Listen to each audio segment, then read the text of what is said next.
पर आज के जो हमारे गेस्ट हैं उनकी प्रोफेशनल डिग्री सुन करके आपका दिमाग हिलने वाला है। He is a C A C S C M A, also lawyer, M Com, B Com, B Ed, M B A भी किया उन्होंने। Please welcome. तो हम लोग का सीन ये रहता था कि फाइनल के अंदर हम लोग 4 4 घंटे हमारी सुबह क्लास होती थी। सुबह 6:30 से 10 बजे तक, 10:30 बजे तक हमारी ऑनलाइन क्लासेस होती थी। अच्छा, वो भी सैटेलाइट क्लासेस होती थी हमारे टाइम पे। तो यहाँ पे क्या है, सबसे इम्पोर्टेंट चीज़ ये है कि अगर बच्चा रेगुलर है तो वो कुछ भी अचीव कर सकता है, और रेगुलर नहीं है तो वो अचीव नहीं कर सकता। तो एक कंसंट्रेशन लाना ज़रूरी है अगर आप एक एक्सीलेंस अचीव करना चाहते हो। और जो चीज़ आप 2 घंटे में याद करोगे, अगर आप उसे आधे घंटे में याद करना चाहते हो, तो डिस्ट्रैक्शंस खत्म करना ज़रूरी है।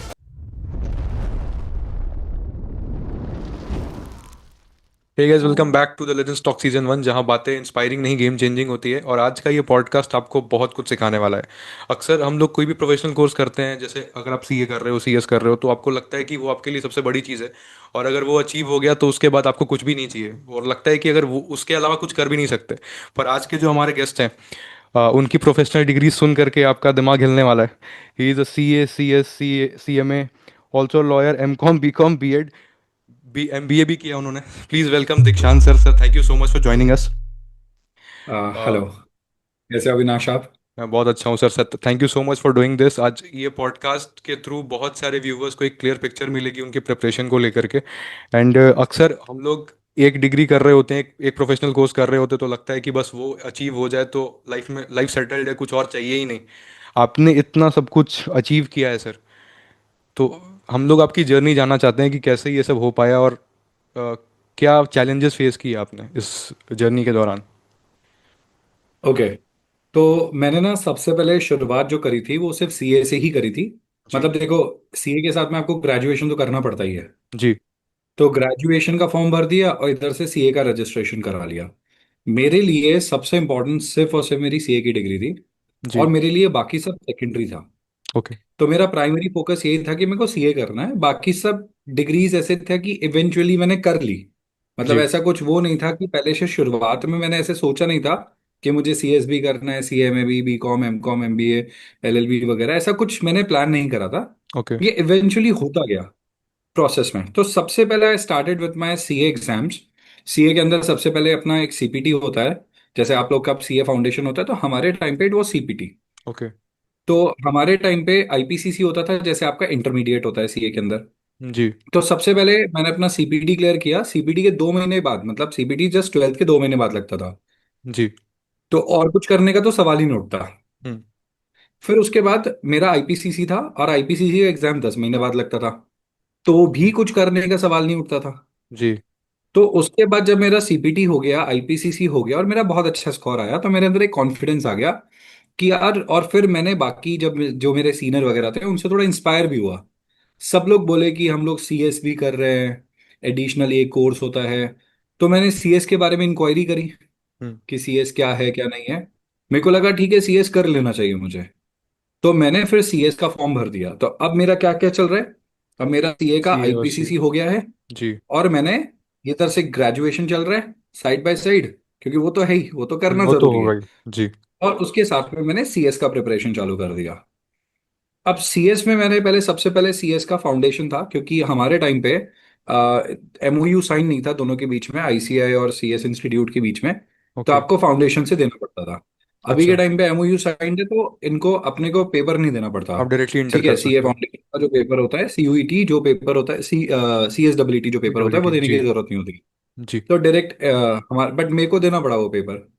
तो वो पेपर दिया, अच्छा स्कोर था उसमें। और उसके बाद इधर से मेरा आईपीसीसी हो चुका है, तो मेरा इंटर्नशिप चालू हो गया था। जी। तो इंटर्नशिप करते करते फिर साथ में मैंने सीएस का एग्जीक्यूटिव लेवल होता है वो भी पेपर दिया। अब सबसे अच्छी चीज ये रही, क्योंकि मेरा आईपीसीसी बहुत अच्छा था, उसमें मेरा स्कोर बहुत अच्छा था, तो मेरा बेस तो स्ट्रांग था। तो जी। सीएस का जो सेकंड लेवल था, दैट वाज एग्जीक्यूटिव लेवल, वो मेरा डायरेक्टली सॉल्व हो गया। मतलब उसमें मेरे को बहुत ज्यादा एफर्ट्स नहीं लगाने पड़े। मतलब मेरी सीए की पढ़ाई का 30% मैंने पढ़ाई करी होगी जेन्युइनली, और मेरा आईपीसीसी, मतलब ये सीएस एग्जीक्यूटिव हो गया। तो हम्म। इधर अपना क्या चल रहा है, इधर अपना चल रहा है ग्रेजुएशन। हम्म। इधर मेरा आईपीसीसी हो गया, आईपीसीसी हो गया। और इधर मेरा सीएस एग्जीक्यूटिव भी हो गया। हम्म। अब मैंने सीए फाइनल की पढ़ाई चालू कर दी। जी। सीए फाइनल की पढ़ाई चालू करी तो सीए फाइनल की पढ़ाई के अंदर मेरा सीएस प्रोफेशनल की पढ़ाई भी कवर हो गई। ओके। तो मेरे को अलग से एफर्ट्स लगा के पढ़ना नहीं पड़ा सीएस के अंदर। हम्म। सीएस के अंदर एक्स्ट्रा क्या था, सीएस के अंदर एक्स्ट्रा जो आया था वो टैक्सेशन था, एफएम था। वो सारी चीजें या तो मेरे आईपीसीसी में कवर हो गई थी या फाइनल के अंदर प्रिपरेशन के अंदर कवर हो गई थी। थोड़ा बहुत ऑब्वियसली, ऐसा नहीं है कि हम्म। पढ़ाई नहीं करी, बिल्कुल 1 महीना 2 महीना लग के पढ़ाई करी है। जी। जो भी ऑफिस से टाइम मिलता उसके बाद मैं पढ़ाई करता था। तो वो सब तो मैं कर रहा था। हम्म। मैं तो आपको ये बता रहा हूँ कि एक्स्ट्रा मेरे को बहुत ज्यादा मतलब टाइम देने की जरूरत नहीं पड़ी। एडिशनली मैंने जैसे घर पे आके 4-5 घंटे भी अगर मैंने पढ़ाई करी तो उसमें मेरा सीएस प्रोफेशनल हो गया। बट वो हम्म। सबका नहीं होता, ऐसा नहीं कि कोई 4 घंटे ही सीएस की पढ़ाई करके सीएस निकाल सकता है। हम्म। क्योंकि मैं सीए कर रहा था, मेरा आईपीसीसी क्लियर था, मैंने फाइनल का डिवीजन ले लिया था, तो जी। सिमिलर स्टडीज की वजह से मेरा सीएस हो गया। अच्छा। तो मेरा सीएस पहले हो गया था, क्योंकि सीएस तो यार 3 साल का होता है हम्म। और सीए में 4.5 साल लगते हैं। जी सर। तो सीएस जल्दी से हो गया, हम्म। फटाफट से निकल गया, सीएस खत्म हो गया। अब सीएस कंप्लीट करते ही कॉन्फिडेंस लेवल और आ गया। इधर सीए फाइनल का प्रिपरेशन चल ही रहा था, हम्म। इधर से ग्रेजुएशन कंप्लीट हो गया। हम्म। तो graduation complete, CS complete, CA का फाइनल आने वाला है। फाइनल आ रहा है। तो इन द मीन टाइम मैंने सोचा कि यार एक एमकॉम भी कर लेते हैं, बीकॉम तो हो ही गया। हम्म।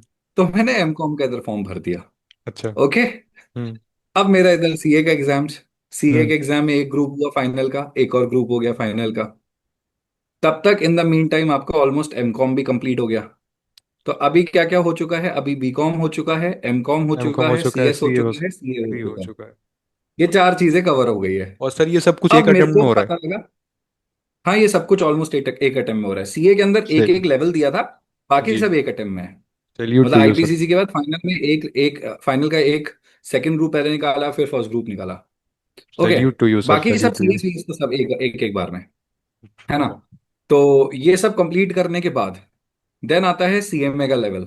जी। अब सीएमए के अंदर मेरे को पता लगा कि सीएमए में ना, कि जो सीएस और सीएमए है उन दोनों के बीच में एक एमओयू साइंड है, अच्छा। तो उसमें आपको जिसकी फाउंडेशन वजह देना से नहीं पड़ेगा? आपको अगर, हाँ, जिसकी वजह से मेरे 10 पेपर एग्जेम्प्टेड थे। वाह। 20 में से 10 पेपर सीएमए में एग्जेम्प्टेड थे। वो 10 तो निकाल ही लेंगे, कोई इशू नहीं है उसमें। हाँ। तो मेरा सीएमए फाउंडेशन क्लियर हो गया, जी। क्योंकि 4 पेपर वो पूरे एग्जेम्प्ट। हाँ। सीएमए इंटरमीडिएट के अंदर मेरे को 3 पेपर देने थे, नहीं 5 पेपर देने थे, 3 एग्जेम्प्टेड थे।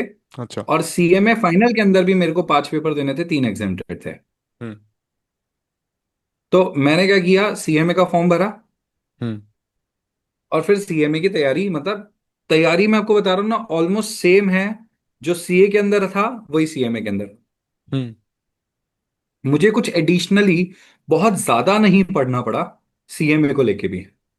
इधर से मेरा एमकॉम हो चुका है। हम्म। अब एमकॉम हो गया तो मैंने कहा यार और क्या करें। तो फिर मैंने कर लिया साथ में एलएलबी। तो इधर मैंने एलएलबी का फॉर्म भर दिया। और सर ये सब कौन सी एज में हो रहा था ये? एक्चुअली ये कौन सा एग्जैक्टली कौन सी एज होगी यार, जब आपने एलएलबी यार हुआ? देखो मैं आपको ऑनेस्टली बताऊं तो मैंने 18 साल की उम्र से सब चालू किया था। हम्म। तो 21 में मेरा सीएस हो गया था, हम्म। 21 समथिंग, 22.5 के आसपास सीए हो गया था। हम्म।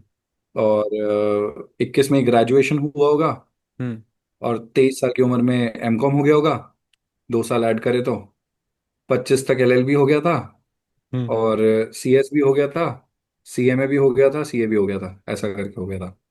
सर तो पूरी और पूरी डिग्री जितने भी आपके प्रोफाइल में लगी हुई है यहाँ पे, तो कब कितने एज, कौन से एज तक अचीव कर ली थी आपने? ये सब तो आई थिंक देखो एक्चुअली क्या है, एक कभी एक बीएड किया था मैंने। जी जी। तो बीएड मैंने किया था लास्ट 21-22 में, 21-22 के अंदर मेरा बीएड हुआ था, अच्छा। है ना। तो मेरे हिसाब से 2021-22 तक मैंने करी थी। उसके बाद अभी मैंने 3-4 साल कोई पढ़ाई नहीं करी है। हम्म। और उससे बीएड से जस्ट पहले मैंने अपना ग्लोबल एमबीए किया था, अच्छा। एलएसबीएफ से, जी London school of business finance. जी। जी जी। इसमें ऑनलाइन प्रोग्राम होता है ये। जी। तो मैंने ऑनलाइन एमबीए का इसमें रजिस्ट्रेशन करवाया था, ऑनलाइन पेपर दिया था। तो इसमें ऐसा था कि 4 साल का पेपर था, 4 साल का मतलब 2 साल का कोर्स था, 4 साल आपको मिलते हैं। हम्म। और उसमें मेरे को 75% स्कॉलरशिप मिली थी। हम्म। तो 4 साल के पेपर, चार मतलब 2 साल के पेपर से 4 साल में निकालने थे। अच्छा। तो वो भी मैंने इस तरीके से, हाँ ऑनलाइन पेपर थे, तो वो मैंने निकाले थे। तो कॉरेस्पॉन्डिंग से किया था वो मैंने। But okay. हाँ ठीक है, obviously you need to take classes, आपको ऑनलाइन क्लासेस लेनी पड़ती है, आपको कुछ आवर्स कंप्लीट करने पड़ते हैं। उसी के जी। बाद आप पेपर देने के लिए एलिजिबल हो पाते हो। और प्रॉक्टर मोड में एग्जाम रहता है। हम्म। तो वो ग्लोबल एमबीए मैंने एलएसबीएफ से किया था। तो इधर अपना सी A C S C M A, hmm. ठीक है, B com, M Com, hmm. L L B, B Ed और एम बी ए हो गया। तो ये सब कुछ आपका एक अटेम्प्ट में हो गया। तो सर ये हाँ हाँ जो व्यूवर्स देख रहे हैं उनका एक आसान सा क्वेश्चन है कि उनका अटेम्प्ट आ रहा है जनवरी में, तो उनको एक अटेम्प्ट में हाँ क्लियर करना है सर। तो ये आप अपनी बेसिकली आप, अगर मैं सीए को एक पर्टिकुलर पॉइंट लेके चलूँ, तो आप कैसे एक अटेम्प्ट में सब कुछ, एक क्या स्ट्रैटेजी क्या हो, क्या माइंडसेट होना चाहिए, कंसिस्टेंसी क्या रोल प्ले करता है, थोड़ा अगर आप डिस्कस करना चाहो कि आपको क्या लगा कि देखो, आपने एक क्या ऐसा चीज जो फॉलो मैंने किया जो आपको आजकल, अटेम्प्ट नहीं लगा, कुछ तो अलग किया हाँ होगा। मैं बताता हूँ। देखो, आजकल के ना बच्चे जो भी हैं उनका एक बहुत इशू है, एक बहुत बड़ा सीरियस प्रॉब्लम है। मैं आपको बताता हूँ, सब कोविड वाले स्टूडेंट्स है जी। ना। तो जी। इन्होंने कोविड में ना ऑनलाइन क्लासेस हो गई या ऑनलाइन एग्जाम्स हो गए। तो आजकल के बच्चों के अंदर जो मैंने देखा है ना, उनकी सिटिंग कैपेसिटी नहीं है इतनी। राइट मतलब सर। हम लोग के टाइम पे हम लोग फाइनल की जब पढ़ाई करते थे, तो हम लोग का सीन ये रहता था कि फाइनल के अंदर हम लोग 4 4 घंटे, हमारी सुबह क्लास होती थी, सुबह 6:30 से 10 बजे तक, 10:30 बजे तक हमारी ऑनलाइन क्लासेस होती थी। अच्छा, वो भी सैटेलाइट क्लासेस होती थी हमारे टाइम पे। ओके। सैटेलाइट क्लासेस मतलब जैसे आज के टाइम पे अपन अपने फोन में ओटीटी पे क्लासेस देख लेते हैं, हम्म। ठीक है, बट हम लोग सेंटर जाते थे जहाँ पे प्रोजेक्टर के अंदर लाइव क्लास चल रही होती थी, जो सर दिल्ली से ले रहे होते थे। अच्छा। इस तरीके से हमारी क्लासेस होती थी। अब आप सोचो, वहां पे 100% कॉन्सेंट्रेशन किसी बच्चे को ही दिखाना पड़ता था, हम्म। क्योंकि टीचर तो आपका दिल्ली में बैठे है, जी। और दिल्ली में वो 5,000 बच्चे पढ़ा रहे एक साथ, हम्म। और पूरे पैन इंडिया वो 20,000 बच्चे पढ़ा रहे ऑनलाइन। हम्म। तो अब आप बैठे हो वहां पे, जहाँ पे आपको सिर्फ टीचर दिख रहे हैं, प्रोजेक्टर दिख रहा है, प्रोजेक्टर पे टीचर आए और उन्होंने पढ़ाना चालू किया। हम्म। ना आप डाउट पूछ सकते हो, ना ना कुछ कर सकते हो। हम्म। एक वो टाइम था, उस समय पे बच्चा खुद एफर्ट्स लगाता था खुद की पढ़ाई करने के लिए। और जी। आजकल क्या हो चुका है कि बच्चे के साथ प्रॉब्लम ये हो चुकी है कि ऑनलाइन क्लास है, ऑफलाइन क्लास है, कोई बात नहीं, क्लास नहीं ली तो रिकॉर्डिंग, तो ऑप्शंस इतने सारे उसके दिमाग में बैठ गए ना। जी। जैसे एग्जांपल के तौर पे, मैं एक स्टूडेंट हूँ और मुझे पता है कि मेरे को क्लास लेने जाना है, तो मैं जी। टाइमली उठूंगा, टाइमली क्लास में जाऊंगा, ठीक है, हम्म। टाइमली क्लास से वापस आऊंगा। हम्म। अगर मेरे पास एक ऑप्शन है कि मेरे को जाना है, बट अगर मैं नहीं भी गया, तो मेरी ऑनलाइन बैठ के मैं घर बैठ के क्लास ले सकता हूँ, वही क्लास। एग्जैक्टली। या फिर मैं आज नहीं देखूंगा तो कोई बात नहीं, आज नहीं गया तो 2 दिन में आराम कर लेता हूँ, 2 दिन बाद रिकॉर्डिंग देख लूंगा, हम्म। वो क्लास की मुझे रिकॉर्डिंग अवेलेबल हो जाएगी। इससे क्या होता है, ये बच्चों को दिया जाता है एडवांटेज के लिए कि तुम्हारा नुकसान ना हो। हम्म। बच्चा इसे पता है किस तरीके से लेता है कि यार यार बाद में कवर कर लूंगा। तो मैंने जो आजकल के बच्चों में जो प्रॉब्लम देखी है वो ये देखी है कि जिस दिन टीचर का कोर्स होता है, पहले बच्चों का भी उसी दिन कोर्स होता था। हम्म। आज मैंने कोर्स करा दिया, बच्चे ने भी आज ही कंप्लीट कर लिया, अब कल से वो रिवीजन चालू करेगा। हम्म। बट प्रॉब्लम कहाँ होती है आजकल, कि आजकल टीचर करा देते हैं कोर्स, बच्चा 1 महीने 1.5 महीने बाद उसका कोर्स कंप्लीट होता है। Right sir. मेरे पास बच्चों को पता है क्या मैसेजेस आते हैं कि सर इंपॉर्टेंट चैप्टर्स की लिस्ट बता दो जिसको पढ़ के मैं पास हो जाऊं। एग्जैक्टली। मैंने कहा भाई, आईसीएआई ने ऐसा कुछ किया ही नहीं है, हम्म। एक सिंगल लिस्ट ऐसी नहीं दे सकते अपन, एक सिंगल चैप्टर मैं नहीं बता सकता जो आईसीएआई कंफर्म है कि इसमें इतना वेटेज देगा ही देगा। मतलब सिंगल चैप्टर से अपन कुछ नहीं कह सकते, कुछ एक चैप्टर्स होते हैं जो हम्म। फिर भी बताए जा सकते हैं, कि जैसे आउट ऑफ 15 चैप्टर्स, अगर मैं जी। लॉ का एग्जांपल लूँ तो लॉ में जैसे 15 चैप्टर्स है इंटरमीडिएट के अंदर, जी सर। तो 4 चैप्टर्स बता सकते हैं कि ये 4 चैप्टर्स कर लेना, बट 4 चैप्टर्स का वेटेज कितना, 40 नंबर का। Right sir. आईसीआई एक चैप्टर ऐसा है जो 5 नंबर का देता है, 2 नंबर का देता है, 3 नंबर का देता है, एक अटेम्प्ट में 15 का दे देता है, क्या कर लोगे। कुछ नहीं। और प्रिडिक्ट आपको नहीं लग है। रहा है कि वो 3 4 नंबर का है तो छोड़ जाते हैं, प्रिडिक्ट और करके वही जा रहे 15 का आ गया। तो एग्जैक्टली exactly इस तरीके से क्या है, आईसीआई का कोई पैटर्न फिक्स नहीं है चीजों को लेके। हम्म। तो बच्चे को क्या लगता है कि बच्चा मेहनत ही नहीं कर रहा है। तो सबसे पहला प्रॉब्लम यह है कि अगर मेहनत ही नहीं करोगे तो रिजल्ट नहीं आएगा। हम्म। तो कोशिश ये करनी चाहिए कि हमें कहीं से भी हम क्लास ले रहे हो, है ना, हम ऑफलाइन ले रहे हो, रिकॉर्डिंग देख रहे हो, या ऑनलाइन क्लास ले रहे हो, क्लास एक सिंसियर तरीके से लेनी है अपने को, और जो रेगुलर लेनी है। हम्म। ये नहीं सोच के कि आज क्लास नहीं लेता, आज आराम कर लेता हूँ, संडे को एक्स्ट्रा पढ़ लूंगा। ये नहीं होना चाहिए। क्लास लेनी है तो रेगुलर लेनी है, पूरी लेनी है, सारी की सारी लेनी है, एक दिन भी छुट्टी नहीं लेनी है। हम्म। सबसे पहले मैं आपको एक अविनाशी एक बात बताता हूँ। जी। मैंने मेरी क्लासेस में ऑब्जर्व करा है, और एक नहीं कई सालों से मैं ऑब्जर्व कर रहा हूँ। क्लास में दो कैटेगरी के स्टूडेंट्स होते हैं। एक पार्ट बच्चों का जो डे 1 से लेकर डे एंड तक रेगुलर आता है, ऑलमोस्ट रेगुलर आता है। कोई हम्म। तबीयत खराब हो गई एक आधा दिन की बात अलग है। एक वो पार्ट बच्चों का जो 50% क्लास में आता है। हम्म। मतलब 50% कभी आ रहा है, कभी नहीं आ रहा, कभी छुट्टी ले ली, कभी बैकलॉग चल रहा है। तो जी। एक का तो रेगुलर है, हम्म। एक का बैकलॉग चल रहा है। जी। अब जिस जो रेगुलर है, उन बच्चों का रिजल्ट मैंने देखा है 70%, 80%, 90%।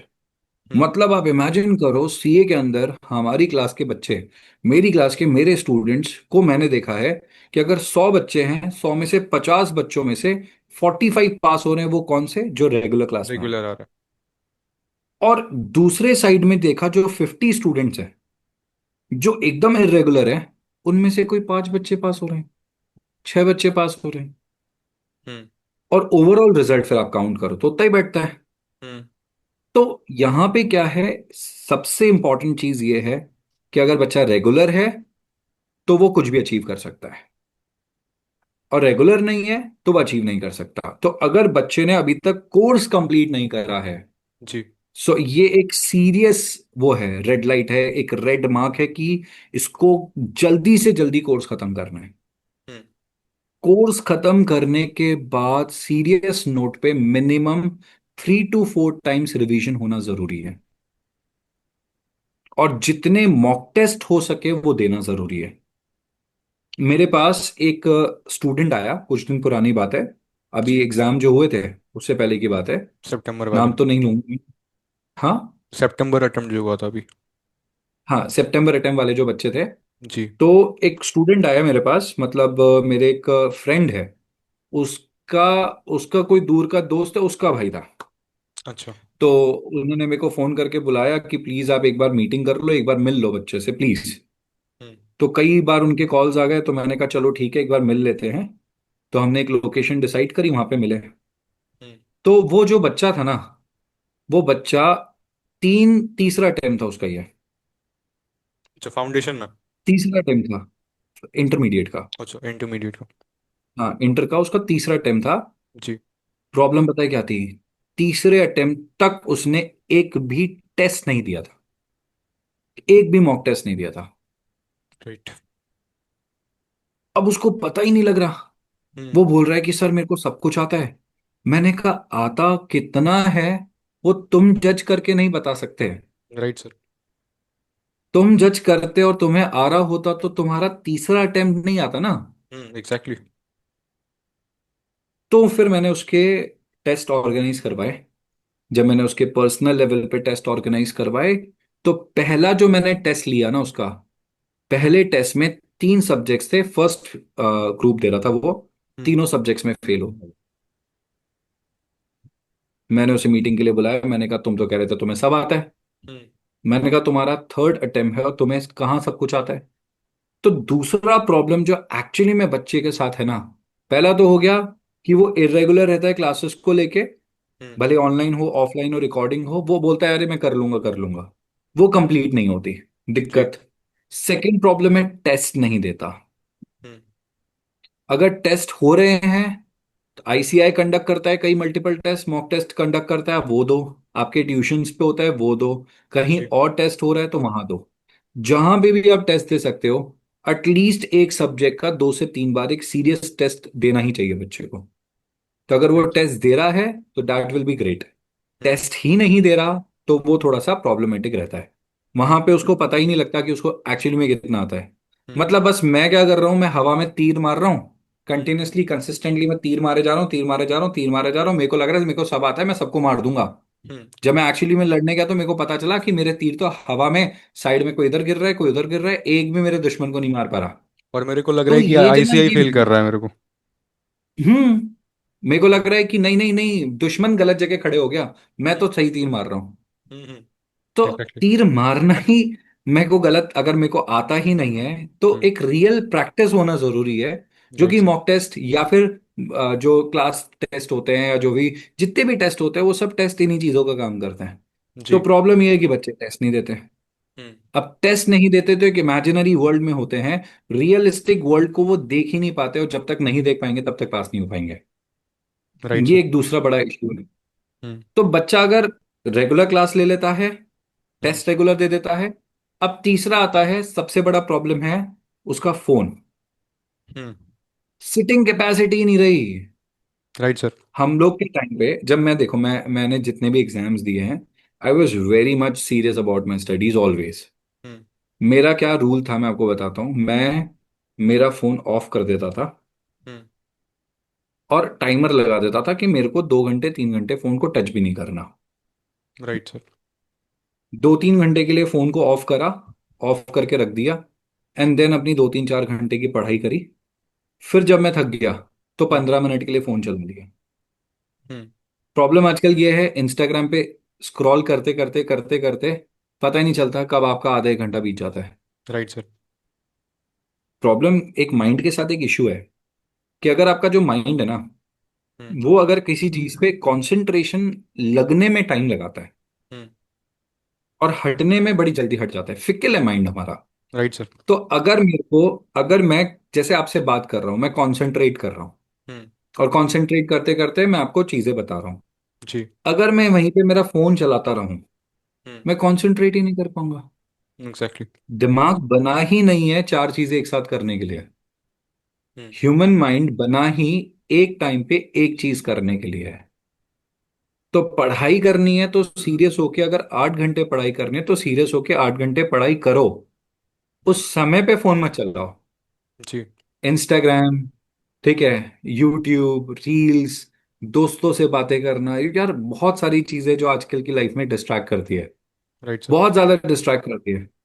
किसी भी इंसान को समझना पड़ेगा उसकी जिंदगी में सबसे इंपॉर्टेंट उसका करियर है, और करियर से अगर कोई भी चीज कॉम्प्रोमाइज करवा रही है हम्म। तो वो चीज साइड में होनी चाहिए, तभी जाके करियर बिल्ड हो सकता है।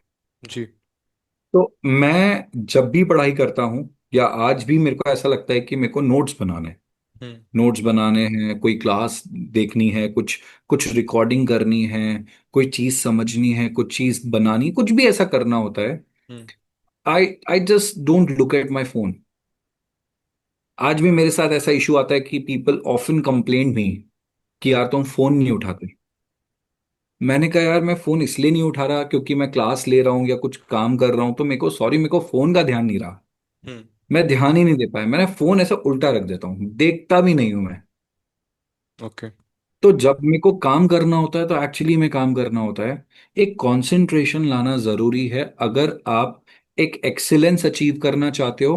हम्म। और जो चीज आप 2 घंटे में याद करोगे, अगर आप उसे आधे घंटे में याद करना चाहते हो तो डिस्ट्रैक्शंस खत्म करना जरूरी है। ओके, अब एक चीज और बताता हूँ, देखो ऑनेस्टली बताऊं, अक्टूबर, नवंबर एंड दिसंबर, जी। 3 महीने सीए फाउंडेशन के एग्जाम के अंदर, 3 महीने अगर आपके पास है हम्म। तो आप इसमें 300+ स्कोर ला सकते हो। अगर कुछ भी नहीं आपको पढ़ा तो भी? डेली बेसिस पे, नहीं पढ़ा है तो मतलब एक कोर्स खत्म कर लेंगे। अटेम्प्ट रिपीटर है तो, अगर वो रिपीट कर रहा है? नहीं रिपीटर क्यों, अगर कुछ बच्चे रिपीटर नहीं है, कुछ बच्चे पेपर ही लेट दे रहे हैं, अच्छा। जिन्होंने रजिस्ट्रेशन ही लेट कराया मतलब है, अगर ट्वेंटी तो परसेंट हम एक्सपेक्ट प्रिपरेशन है तो करेंगे। वो कर सकता है? नहीं नहीं नहीं नहीं नहीं, देखो अविनाश, ये वो टाइम है जी। जिसमें कोई भी पर्सन हो, कोई भी ट्यूशन सेंटर हो, कोई भी कोचिंग क्लास हो, ठीक है, सबके ट्यूशंस जनवरी अटेम्प्ट के लिए ऑलमोस्ट कंप्लीट हो गए हैं। Right sir. सबकी कोर्सेज खत्म हो गए, 80% कोर्स तो सबका कंप्लीट हो चुका है। हम्म। अगर अपन 10 दिन में और कोर्स कंप्लीट करते हैं तो मैं ये मानता हूं 2.5 महीना इतना अच्छा टाइम है ना, 2.5 महीना, कि अगर आप अच्छे से प्रिपरेशन कर लो तो वो 2.5 महीने के अंदर आप 300+ ला सकते हो। ओके। और 3 महीना अगर कोई इंटरमीडिएट 8 to 9 आवर्स डेली की पढ़ाई कर ले, 3 महीना कॉन्स्टेंटली 8 to 9 आवर्स की पढ़ाई कर ले, हम्म। तो इंटरमीडिएट क्लियर करने से कोई नहीं रोक सकता।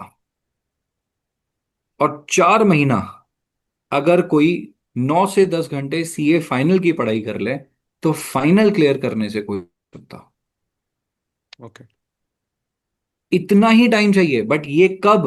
When you are done with your course. और राइट सर। जिसका कोर्स अभी तक पूरा नहीं हुआ है, उससे तो 12 से 13 घंटे पढ़ना चाहिए। Right sir. उसकी कोशिश होनी चाहिए कि 12 से 13 घंटे रोज की पढ़ाई करूं, और जी। 10-15 15 दिन के अंदर कोर्स कंप्लीट करूं। जी। क्योंकि उसके पास टाइम कम है प्रिपरेशन के लिए। अब उसके पास 3 महीने रह गए। हम्म। 3 महीने बाद उसका पेपर है। हम्म। तो 3 महीने में अगर उसको कोर्स करना है, तो 15 दिन का टारगेट बना के 12 13 14 घंटे पढ़ाई करके कोर्स खत्म करे फटाफट से। सो डैट वो मल्टीपल टाइम्स रिवीजन कर सके। देखो, मल्टीपल टाइम्स रिवीजन करना जरूरी है अगर सीए के एग्जाम में पास होना है तो। जी। और अगर आप मल्टीपल टाइम्स रिवीजन नहीं करते, क्या होता है, प्रॉब्लम क्या होती है, कुछ ऐसे बच्चे भी होते हैं जो एक किताब 4 बार पढ़ते हैं, और कुछ होते हैं जो 4 किताब पढ़ लेते हैं। हम्म। 4 किताब वाला कभी पास नहीं होता, ये कितना वाला पास बट होता एक किताब को 4 बार पढ़ने वाला पास होता है। है? जी सर। तो ये एक बहुत इंपॉर्टेंट चीज हो जाती है बच्चों के लिए, कि कब कोर्स खत्म होना चाहिए, ठीक है, कब उसको मॉक टेस्ट देने हैं, ठीक है, कितनी बार उसको रिवाइज करना है। रिवाइज करते टाइम पे कंसंट्रेशन से पढ़ाई पे होना चाहिए, किसी और चीज पे नहीं। अगर वो कुछ इन चीजों का ध्यान रख लेता है, तो कोई भी उसको पास करने से नहीं रोक सकता, चाहे कोई सा भी एग्जाम हो। जी हाँ। सर, तो जैसे अब मैंने आपसे पूछा कि 3 महीने में ये जिसका प्रिपरेशन नहीं वो पास हो सकता है, मैंने ये क्वेश्चन आपसे इसलिए पूछा क्योंकि एक पर्टिकुलर वर्ग का बच्चा है ना, वो कंफ्यूज होता है। जैसे लास्ट मोमेंट में, जैसे मैं आपको बताता हूँ, 3 अटेम्प्ट तो अब आ गया आईसीआई की तरफ से, और फाउंडेशन का रिजल्ट काफ़ी ख़राब आ रहा है। तो इस पे बच्चों का एक टेक है कि जैसे अभी वो सितंबर अटेम्प्ट दिया उसने, तो वो अब उसकी एग्ज़ाम ठीक भी नहीं गई ना, फिर भी वो वेट करता है कि हो सकता है कुछ मेरेकल हो जाए, मैं पास हो जाऊं। तो वो अप्रोक्सीमेटली 1.5 महीना बर्बाद होता है रिजल्ट आने और आपका एग्जाम के बीच में, 1.5 महीने का फासला होता है। फिर 2 महीने में आप पास नहीं हो सकते टेक्निकली। अब बहुत सारे टीचर, हाँ, सर करेक्ट। आप भी जानते हो, आप यूट्यूब फॉलो करते होंगे। बहुत सारे टीचर्स ऐसे भी होते हैं जो अपने व्यूज़ के लिए वो प्रमोट करते हैं। और मैं आपको एक पर्टिकुलर टीचर की बात बता रहा हूँ, कोई भी एक टीचर हो सकता है। अगर वो एक टीचर आपको 1.5 महीने पहले, 2 महीने पहले, 3 महीने पहले मिल रहा है ना, तो वो बोल रहे हैं आपको कि कॉम्प्रिहेंसिव पढ़ाई करनी चाहिए, आप उससे पास होगे। राइट। और वही टीचर से अगर आप 1.5 दिन पहले मिलते हो ना, तो वो आपको बोल रहे होते हैं कि अब बस ये जो मैराथन करा रहा हूँ ना फुल डे, आप ये कर लो। आप ये हाँ, जेनरली वो बोल रहे होते हैं कि आप ये 1.5 दिन कर लो, आप पास हो हाँ, जाओगे। और मैं ये लॉ की ही बात कर हाँ। रहा हूँ, लॉ की बात कर रहा हूँ, और बहुत सारे ऐसे टीचर्स ऐसे हैं जो कर रहे होते हैं। तो मेरे को बहुत बहुत जनरली हंसी आती है कि ऐसा कैसे हो सकता है, आप तो क्लास में कुछ और बोल रहे थे, अभी आप यहाँ कुछ और बोल रहे हो। अभी और कुछ और बोल रहे हो, और हाँ। बच्चा जैसे जिसकी उसकी प्रिपरेशन नहीं हुई है, अब वो उसको लग रहा है कि अगर सर बोल रहे हैं 1.5 दिन में पास हो जाऊंगा तो कर लेता हूँ। और वो 1.5 दिन सर बस लेक्चर देखता है। वो हम्म। 15 दिन बस लेक्चर देखता है सर, और कुछ नहीं करता। और फिर वो लूप में फंसता है, फिर वो 1.5 महीना वेट करता है, वो साल निकल जाता है उसका फाउंडेशन का। इस पे आपका क्या टेक है सही सर? कह रहे हो। क्या करना चाहिए? देखो, सबसे पहला तो मैं आपको बताता हूँ, मेरी बात बताता हूँ मैं आपको, है जी। ना। मैंने क्या किया, मैंने आईपीसीसी का एग्जाम दे दिया। जी। अब आईपीसीसी के एग्जाम दे के आने के बाद मेरे को था कि मैं पास हो जाऊंगा। हम्म। तो पता नहीं गॉड ग्रेस या हमेशा से ना मेरे अंदर एक वो चीज रही है, कि जब भी मैं पेपर दे के आता हूँ, तो सबसे पहले तो मैं एनालिसिस करता हूँ हम्म। कि मेरे को क्या लगता है कि मेरे इस क्वेश्चन में कितने नंबर आ जाएंगे, इस क्वेश्चन में कितने नंबर आ जाएंगे। जी। और वो एनालिसिस करने के मतलब करे बिना मेरे को चैन नहीं मिलता। जी। कुछ बच्चे होते हैं, पेपर दे दिया, अब देखना ही नहीं है पेपर को। हम्म। और कुछ मेरे जैसे बच्चे होते हैं जो पेपर देने के बाद, अरे नहीं नहीं नहीं यार, इस पेपर में क्या है, आंसर आके घर आके चेक करता हूँ मैं। अरे हम्म। यार ये सही है, इसमें 6 में से 6। यार इसमें तो 4, अरे यार ये गलत हो गया, इसमें 1 नंबर आएगा। और जी। मैं लास्ट में जो टोटल करता था, हम्म। है ना, टच वुड, मेरा वही रिजल्ट आता था। ओके। Same sir. मतलब मैंने अगर अगर मैंने 100 में से आके घर में आके लिखा है 70, हम्म। तो मेरे 70, मतलब मेरे 68 से लेकर 72 के बीच में नंबर आएंगे। अच्छा। हाँ, मतलब 5%, 10% ऊपर नीचे, 5% ऊपर नीचे, 10% भी नहीं, हम्म। 5% प्लस या 5% माइनस। जी। समवेयर इन द माइंड हर इंसान को पता होता है कि वो पास होगा, वो फेल होगा, या उसका कितना रिजल्ट आएगा। Exactly sir. और उस कंडीशन में मुझे लगता है कि आपको लक से ज्यादा या मिरेकल से ज्यादा आपको बिलीव करना चाहिए एक प्रैक्टिकलिटी में। जी। एक सच्चा आईना देखना चाहिए कि भैया रियलिटी क्या है। जी। क्या ये रियलिटी है कि मैं पास हो जाऊंगा, या हम्म। मुझे लग रहा है कि मैं फेल हो सकता हूं। तो हम्म। मुझे क्या हुआ कि एक सब्जेक्ट था आईटीएसएम करके, हमारे टाइम पे हुआ था ओके। है ना, आईटीएसएम, जी। Information technology and strategic management. जी। अभी आईटी तो हट गया कोर्स से, एफएम आ गया, एफएम। एफएमएस हो गया। जी। एफएमएसएम हो गया, करेक्ट। तो पहले हमारे कॉस्टिंग और एफएम होता था। हम्म। Costing 50, FM 50। हम्म। अब कॉस्टिंग को 100 का कर दिया, और हम्म। एफएम को एसएम के मर्ज कर दिया, और आईटी हटा दिया। हम्म।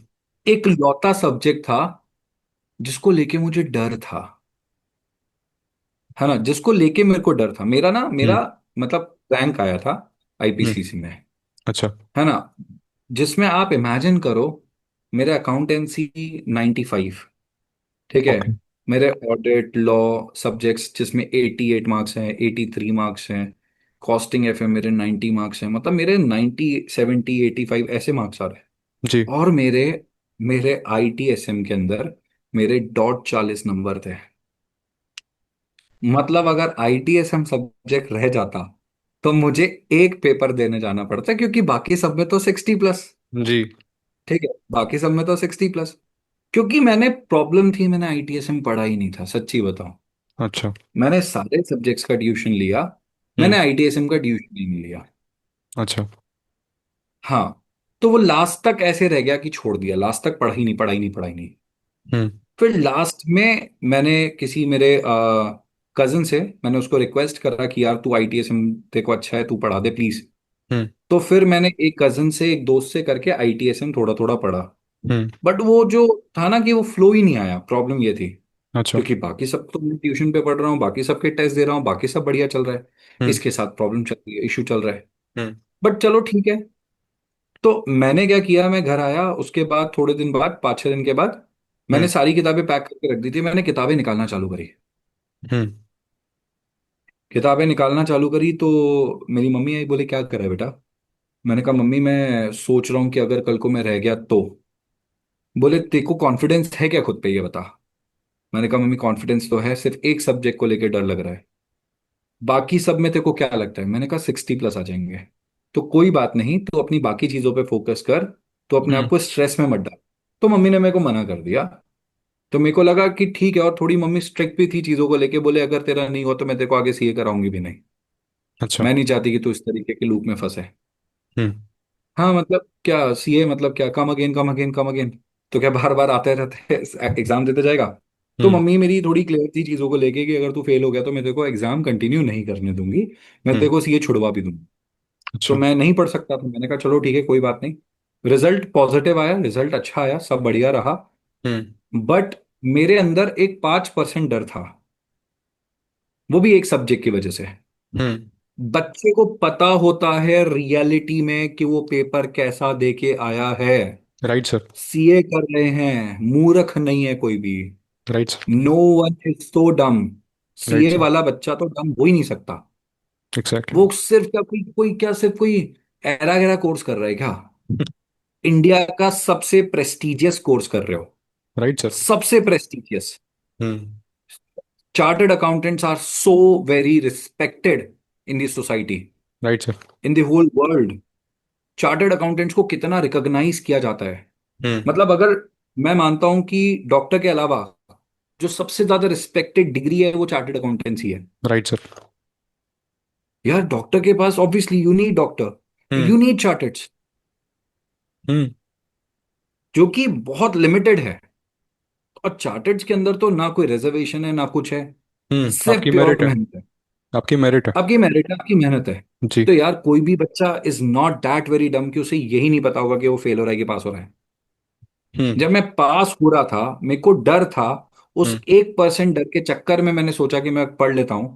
फिर वो हम्म। तो मम्मी ने डांट दी कि तेरे को हम्म। कराऊंगी नहीं, तू पढ़ता हुआ दिख गया तो छुड़वा दूंगी।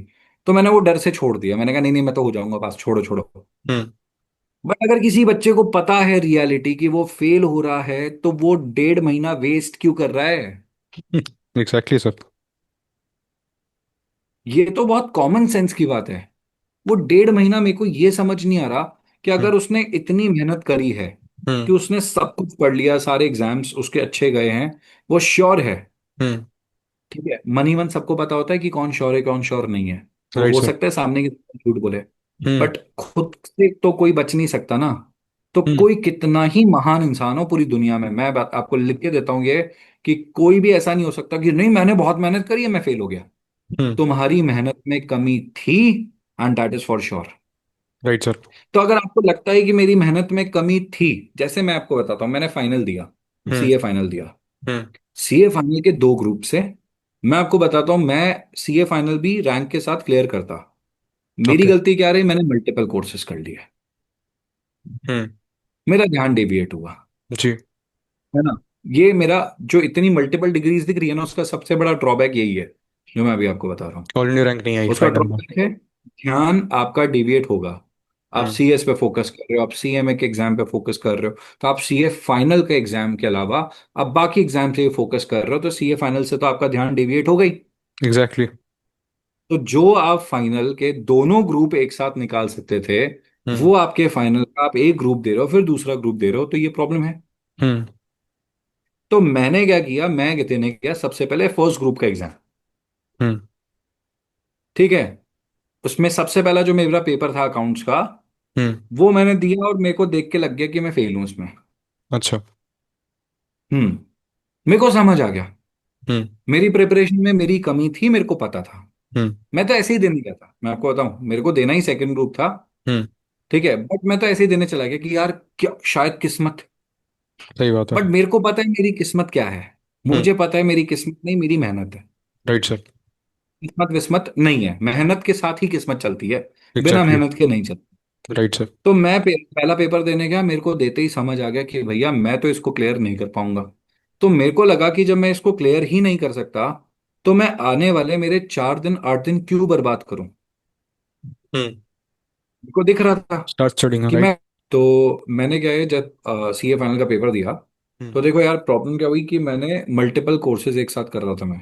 हम्म। तो क्योंकि मैं मल्टीपल कोर्सेज एक साथ कर रहा था, तो इसलिए मैंने फाइनल जाके दोनों ग्रुप एक साथ नहीं दिए, हम्म। मैंने सिंगल सिंगल ग्रुप देने की कोशिश करी।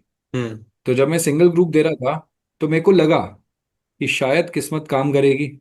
हम्म। तो मैं एक काम करता हूँ, मैं दोनों ग्रुप देने जाता हूँ। मैं पहले पहला ग्रुप, अच्छा मैंने प्रिपरेशन ज्यादा करी थी सेकंड ग्रुप की। हम्म। ठीक है, और फर्स्ट ग्रुप की मेरी प्रिपरेशन थोड़ी कम थी। हम्म। तो मैं देने गया फर्स्ट ग्रुप। हम्म। फर्स्ट ग्रुप का पहला पेपर था अकाउंटेंसी का। हम्म। अब अकाउंटेंसी का पेपर दिया, और पेपर देने के बाद मेरे को समझ आ गया कि ये मेरे लायक नहीं है, मैं इसमें पास नहीं कर पाऊंगा, मेरे को समझ आ गया था देखते ही। हम्म। ठीक है, तो साफ साफ दिख रहा था कि मैं इस पेपर में फेल हो जाऊंगा। हम्म। तो मैंने क्या नहीं किया, मैंने बाकी के पेपर्स नहीं दिए उस टाइम पे, हम्म। क्योंकि मेरा सेकंड ग्रुप प्रिपेयर था। तो मैंने क्या समझदारी दिखाई कि मैं घर आया, हम्म। घर पे आके मम्मी पापा को बताया कि देखो, वैसे भी मैं फर्स्ट ग्रुप दे नहीं रहा था, वैसे ही मैं प्रिपरेशन तो सेकंड ग्रुप की ही कर रहा था, और फर्स्ट ग्रुप मेरा कोई बहुत अच्छा गया भी नहीं है। हम्म। तो मैं अभी मेरे 3 पेपर और दूंगा, मेरे 7 दिन और खराब करूंगा। इंस्टेड ऑफ दिस मैं 7 दिन को डाइवर्ट कर देता हूँ मेरे सेकंड ग्रुप की प्रिपरेशन पे।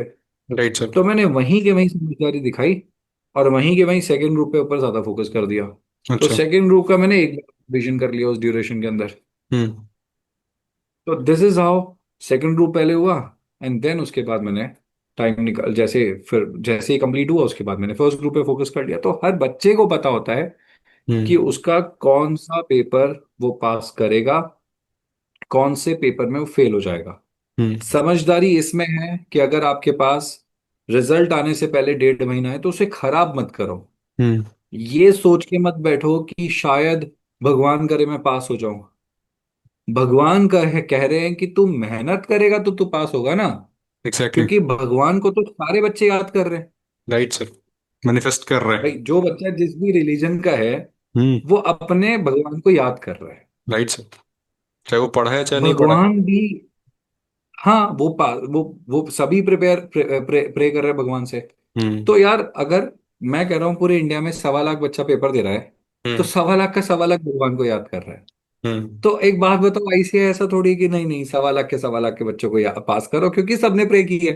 हम्म। तो प्रे करना तो तब काम करेगा ना जब जेन्युइनली आपने मेहनत करी है।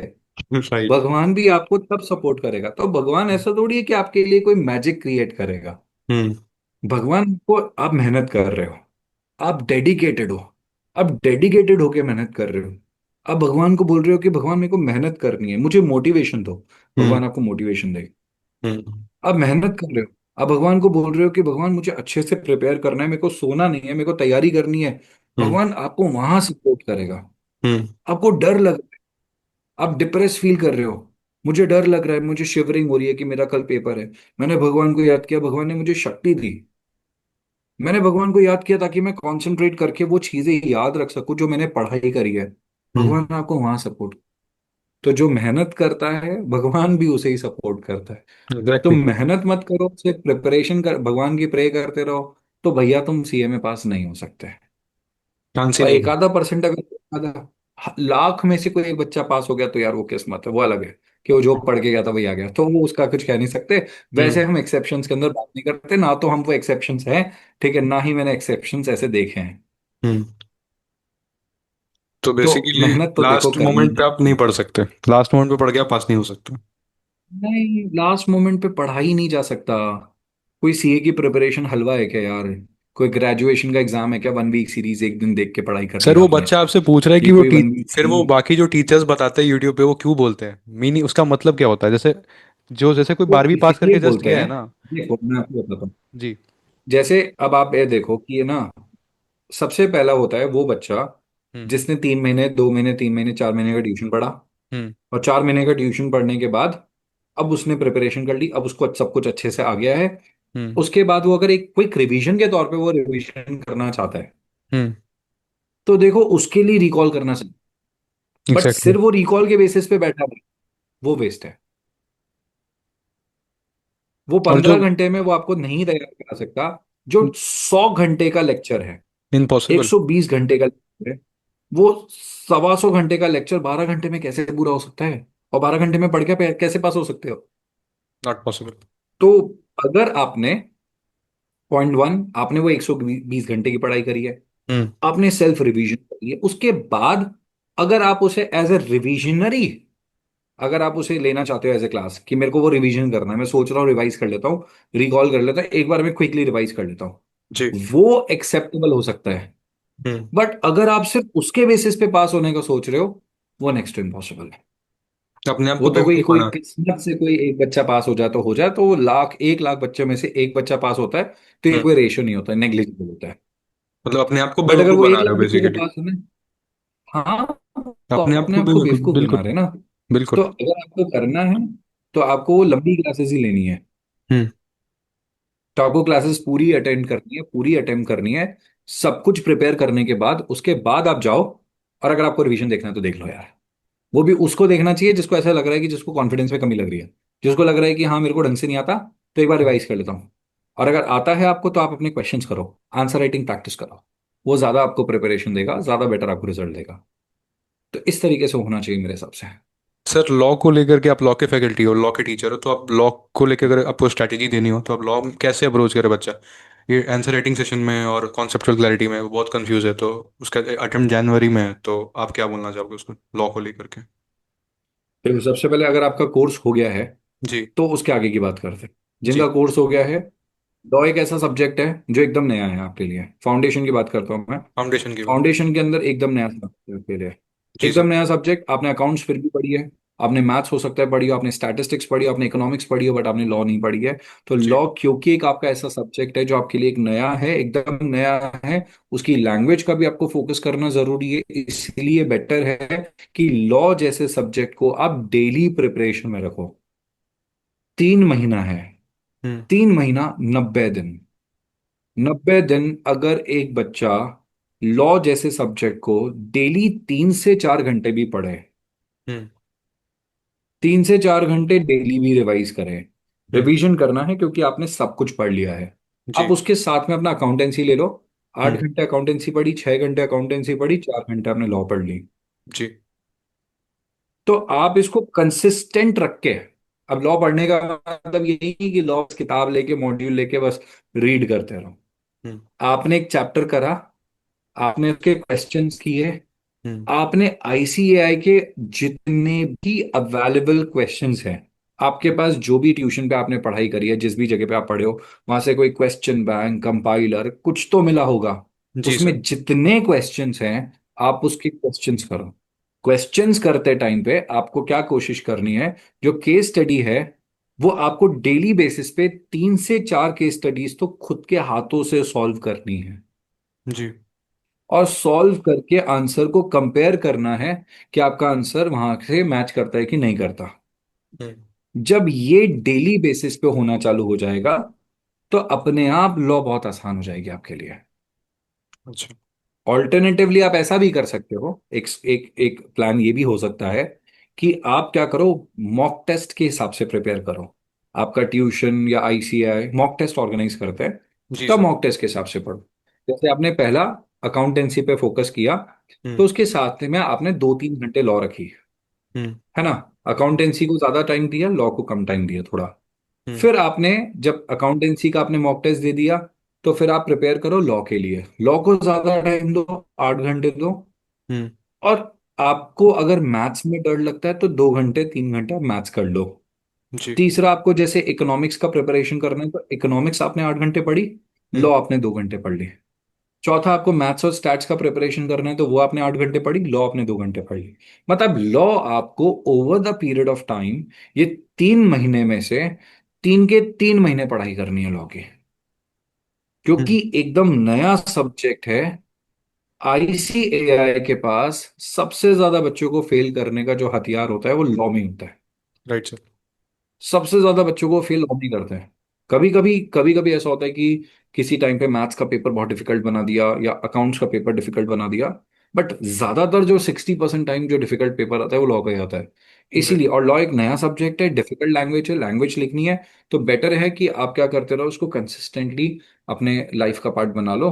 अगर डेली बेसिस पे थोड़ा थोड़ा भी प्रिपेयर करोगे। अच्छा, मैं ये नहीं कह रहा कि 4 घंटे लेके लॉ ही पढ़ते रहो, ठीक है। हम्म। पढ़ना नहीं है, क्वेश्चन सॉल्व करना भी लॉ का पार्ट है। तो अगर हम्म। आप आंसर राइटिंग प्रैक्टिस कर रहे हो, तो वो भी लॉ का ही प्रिपरेशन का पार्ट होता है। जी। हाँ।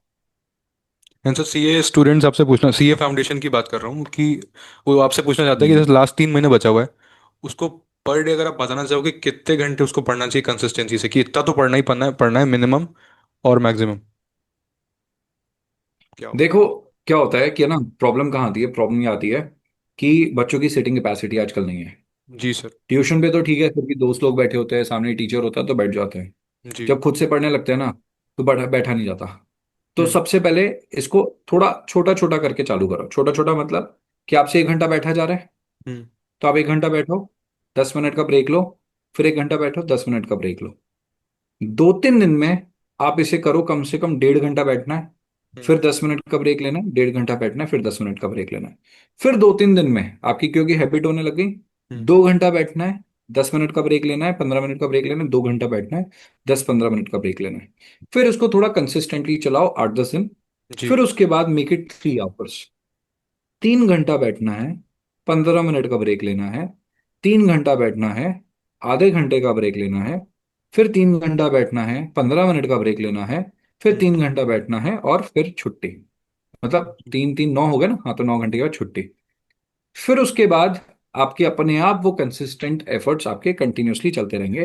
3 आवर्स का सिटिंग देना तो जरूरी है। तो 3 आवर्स, 3.5 आवर्स, 2.5 आवर्स, ये मिनिमम रिक्वायर्ड है। इतना सिटिंग देना तो जरूरी है, हम्म। क्योंकि माइंड को कंसंट्रेशन दिखाने में टाइम लग जाता है।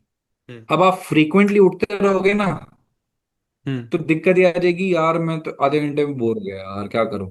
15 मिनट उठ जाता हूँ, वो 15 मिनट नहीं, वो 1 घंटा खराब हो जाता है। राइट तो सर। कोशिश यही करनी चाहिए कि एक लंबी सिटिंग दे पाए अपन। 3-4 घंटे की सिटिंग देना जरूरी है। बट हम्म। वो पहले दिन नहीं आएगी, हम्म। वो सिटिंग की धीरे धीरे आदत चालू होगी। तो पहला थोड़ा थोड़ा करके चालू करो। इसको हम्म। जापानीज टर्म कहते हैं, काइजीन होती है एक। हम्म। उसके अंदर यही होती है कि यार डेली बेसिस पे थोड़ा थोड़ा थोड़ा थोड़ा इंप्रूव करो अपने आप को। अच्छा। एकदम से इंप्रूवमेंट एकदम से नहीं कर सकते कि आज मैं 12 घंटे बैठ गया। अगर आज मैंने 12 घंटे कंसिस्टेंटली बैठ के पढ़ाई कर लिया, अगले दिन मैं 12 घंटे सोऊंगा। एग्जैक्टली। क्योंकि मेरे दिमाग की कैपेसिटी नहीं है, मैंने मेरे दिमाग को इतना कमजोर कर रखा है, प्रॉब्लम ये है। हम्म। तो मुझे कोशिश ये करनी चाहिए कि मैं 4 घंटे 2 घंटे, पहले 2 घंटे 1.5 घंटे 2 घंटे से चालू करूं। हम्म। ठीक है, फिर धीरे धीरे अपने आप को पुश करता हूँ आगे, तब जाके आपकी सीटिंग कैपेसिटी बन सकती है। इस तरीके से आप क्या कर सकते हो, डेली बेसिस पे पढ़ाई चालू कर सकते हो। दूसरी चीज, आपको कोशिश ये करनी है कि आपकी मिनिमम सेल्फ स्टडी 9 घंटे से 10 घंटे होनी चाहिए। ओके। 10 घंटे इसलिए क्योंकि 10 घंटे अगर आप पढ़ाई करने बैठते हो तो आपका 1 घंटा तो वेस्ट हो जाता है, किताब निकालना, कॉपी निकालना, पेन निकालना, क्या हम्म। पढ़ूं ये सब ढूंढने में, तो 1 घंटा 1.5 घंटा तो मैं मानता हूँ वेस्ट हो जाता है उसमें। हम्म। ठीक है, बीच में कोई फोन आ गया छोटा मोटा, ठीक है, घर वालों ने कुछ बोल दिया, खा ले, खाने पीने में, वॉशरूम जाने में, पानी वानी पीने में, 1 घंटा, सवा घंटा, 1.5 घंटा तो स्क्रैप हो गया। तो 10 घंटे में से प्रोडक्टिव टाइम कितना रहा, 8.5 घंटे। 8.5 घंटे। इसलिए 10 घंटे तो बैठना ही चाहिए पढ़ाई करने के लिए। जी। सर मेरा आखिरी हाँ। सवाल है, आप काफ़ी आपने काफ़ी अर्ली एज से इन्वेस्टमेंट शुरू कर दी थी, तो बहुत सारे स्टूडेंट्स अभी जस्ट उन्होंने 12वीं पास की सीए फाउंडेशन में, तो उसको लेके आप क्या सजेस्ट करना चाहोगे कि क्या इन्वेस्टमेंट करनी चाहिए, अभी सही एज है? और हाँ, इन्वेस्टमेंट करने की कोई एज ही नहीं होती। आपने तो देयर इज बहुत नो बहुत एज। अर्ली एज में स्टार्ट किया था, आपने जब 15 की। जब जब चालू करो तब सवेरा है। 18 के होते ही कोशिश करो डीमैट अकाउंट ओपन कराओ हम्म। और एक अच्छे म्यूचुअल फंड में इन्वेस्ट करना चालू करो। अपनी पॉकेट मनी को सेव करो, इन्वेस्टमेंट करो, पॉकेट मनी सेव करो, इन्वेस्टमेंट करो। दोस्त कह रहे हैं 4 जगह घूमने जाना है, ठीक है, 4 जगह की जगह 2 ही जगह जाओ, 2 जगह का पैसा सेव करो। घर वालों ने कहा ये ले 5,000 रुपये शॉपिंग कर ले, हम्म। 4,000 ही खर्च करो, 1,000 को सेव करो। जी। ठीक है, जैसे कहीं रिश्तेदारों के जाते हैं, अभी दिवाली आ रही है, हम्म। रिश्तेदारों के जाएंगे, दादी नानी मौसी बुआ, ठीक है, पैर छुएंगे, आशीर्वाद पे लिफाफा मिलेगा। राइट वो सर। लिफाफे के पैसों को इन्वेस्ट करो। ठीक है, वो इन्वेस्टमेंट करते करते, छोटा छोटा छोटा छोटा इन्वेस्टमेंट करते करते क्या हम्म। होता है, एक मन में लालच आ जाता है। फिर मैं आपको बताऊं क्या होता है, हम्म। कि आपको 1,000 इन्वेस्ट करने के बाद कुछ नहीं देखेगा, 2,000 इन्वेस्ट करने के बाद कुछ नहीं देखेगा, बट हम्म। इवेंचुअली जब आप इन्वेस्ट करोगे ना, तो एक दिन वो अमाउंट बनेगा 50,000 का, हम्म। और आपको डबल मोटिवेशन मिलेगा, और यार 50,000 हो गए। फिर हम्म। आप और इन्वेस्ट करने का सोचोगे, वो एक हम्म। दिन बनेगा 5 लाख, आपको और मोटिवेशन मिलेगा। फिर एक दिन वो 50 लाख भी बनेगा, 5 करोड़ भी बनेगा। तो हम्म। धीरे धीरे धीरे धीरे अपने अंदर एक वो हैबिट को कल्टीवेट करना जरूरी है। हम्म। अगर वो हैबिट बचपन से ही कल्टीवेट होना चालू हो जाए हम्म। तो ये बेस्ट होता है। मेरी सिस्टर है ना, जी। मैंने उसे एडवाइस कर रखी है कि तू छोटी सी, मतलब she is saving her money since she was 12। Okay. 12 साल की उम्र से वो हम्म। पैसे सेव करती है। जी। ठीक है, उसकी हैबिट है। मतलब वो अभी 18 साल की है सिर्फ, हम्म। ठीक है, आप लोग की एज की है, जी। और उसने 1 लाख 1.5 लाख रुपए सेव कर लिए। क्या बात। 12 साल की उम्र से सेविंग्स कर रही है, तो क्या मतलब वो अब, और ये तो तब है जब उसने 1.5 लाख रुपए में से तो खर्चे कर दिए होंगे 1.5 लाख के तो, तो वो 1.5 लाख बचे हुए हैं मतलब? और 1.5 लाख बचे हुए हैं। अब वाह। उस 1.5 लाख से तो अभी उसने 1 लाख रुपए की तो सिल्वर परचेज करवाई है। अच्छा। हाँ, कि बोले मेरे को सिल्वर चाहिए, तो उसके मॉम डैड की एनिवर्सरी है, मतलब मेरे हम्म। चाचा चाची की एनिवर्सरी है। जी। तो शी इज लाइक कि 1 लाख रुपए मुझे दिए, बोले इसके आप मेरे को सिल्वर कॉइन्स बनवा के ला के दो। हम्म। ठीक है, 1 लाख रुपए का मेरा बजट है। हम्म। तो अब देखो ना, वो एक हैबिट उसके दिमाग में आ गई कि हम्म। मुझे इन्वेस्ट करना है। तो वो घर में धीरे धीरे बच्चा ऐसे ही सीखता है कि भैया राइट। इन्वेस्ट करते रहते हैं, भैया यहाँ करते रहते हैं, वो करते रहते हैं, तो मुझे भी करना चाहिए। वो तब से सेविंग्स कर रही है, और मैंने उसे एडवाइस करी थी, वो तब से लेकर अब तक सेविंग्स कर रही है। और ऐसा नहीं है कि खर्चे में कोई कमी छोड़ी है। तो हम्म। हर इंसान ऐसा कर सकता है, अपने को पता ही नहीं होता कि अपन कितने सारे पैसे लिफाफे के आ जाते हैं, कितने सारे इधर उधर से आ जाते हैं। राइट ठीक सर। है, जैसे घर वाले अपने से काम कराते हैं, हम्म। तो मुझे लगता है घर वाले जो काम कराते हैं उसमें अपना एक हक बनता है कि अपन उसमें अपना कमीशन चार्ज करें। हम्म। ठीक है, मैं तो करता था मैं भी कि करता घर हूँ। वाले बोलते थे ये ले 500 रुपये सामान लेके आ, चार हम्म। सौ सत्तर लग गए, 30 रुपये बच गया, तो 30 मेरी मेहनत की कमाई है। मैं बिल्कुल। रख लेता था, देता नहीं था जाने आने वापस। का कॉस्ट हो वो गया वो। 30 करते करते पता भी नहीं चलता, हम्म। जाने आने का कॉस्ट हो गया। वो 30 करते करते पता ही नहीं चलता कि कब वो हम्म। 300 बनते हैं, कब वो 3,000 बनते हैं, और 3,000 के 30,000 बनते हैं। Right sir. तो this is how one should invest. तो मतलब म्यूचुअल फंड्स में करना चाहिए स्टार्टिंग बेसिकली? म्यूचुअल फंड से ही करनी चाहिए, सेफ रहता है। आप बच्चे हो, आपको पता नहीं रहता कि कहाँ करना चाहिए, कहाँ नहीं करना चाहिए। हम्म। तो एक बार ही म्यूचुअल फंड से चालू कर देना चाहिए। म्यूचुअल फंड में क्या होता है कि आप या तो रेगुलर बेसिस पे हर महीने की एसआईपी करा लो, 1,000 2,000 की। जी। ठीक है, 1,000 2,000 तो इकट्ठा कर पाता है एक बच्चा। हम्म। ठीक है, 500, 1000, 2000, कितने से 500 से चालू हो जाती है म्यूचुअल फंड आजकल। तो अच्छा। 500, 1000, 2000, जो जितने बच्चों का कैपेसिटी लगता है। फिर जैसे जैसे अगर आपको बीच में अचानक से पता लगा कि आप दीदी के गए थे, वहां से लिफाफा मिल गया, 2000 रुपये आ गया, तो 2000 एक साथ इन्वेस्ट कर दो, हम्म।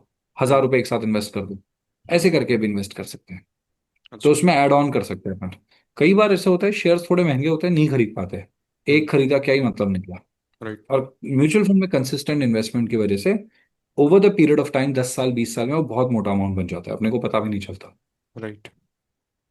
Thank you so much sir for joining us. I hope जो इस वीडियो को देख रहा होगा आपको अपनी प्रिपरेशन को लेके क्लियर पिक्चर मिली होगी। अगर आपका जैन में अटेम्प्ट है, मई में अटेम्प्ट है, कहीं कभी भी अटेम्प्ट आपका आ रहा है, आपको ये पॉडकास्ट काफ़ी हेल्प करने वाला है। आपको प्रॉपर शीशा दिखाएगा ये कि आपकी प्रिपरेशन कहाँ जा रही है, आप क्या गलती कर रहे हो, क्योंकि ऑलमोस्ट हमने सारे पॉइंट्स को डिस्कस किया इस पॉडकास्ट के through. Thank you so much Dikshant sir for coming. Thank you so much for your time. काफ़ी मज़ा आया आपसे बात करके। मेरे को लगता है कि ये भी 2-3 घंटे की पॉडकास्ट और रिकॉर्ड हो सकती है, इतना मज़ा आ रहा है आपसे बात करने में, इतना इतने सारे टॉपिक्स और दिमाग में आ रहे हैं। बट कभी वो नेक्स्ट डे करेंगे, कभी और किसी सीजन में करेंगे। Thank you so much sir for joining us. Thank you so much. Thank you so much Avinash, all the best, आप बहुत अच्छा कर रहे हो, करते थैंक यू। रहो। Thank you sir. ओके। ठीक है भाई।